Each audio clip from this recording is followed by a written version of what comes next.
में जानबा पढ़ा लिखा बबुआ कलम यही में जानबा नून रोटी खा के जिंदगी बितावा अपना तो पढ़ना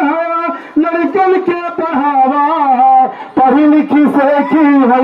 जग में महान बा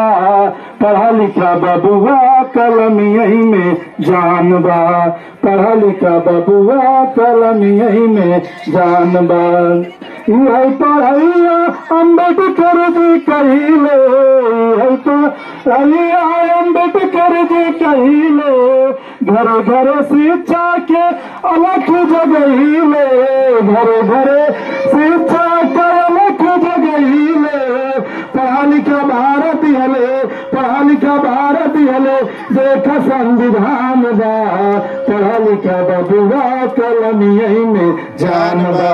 पढ़ा लिखा बबुआ कलम यही में जानबा कहे विवेक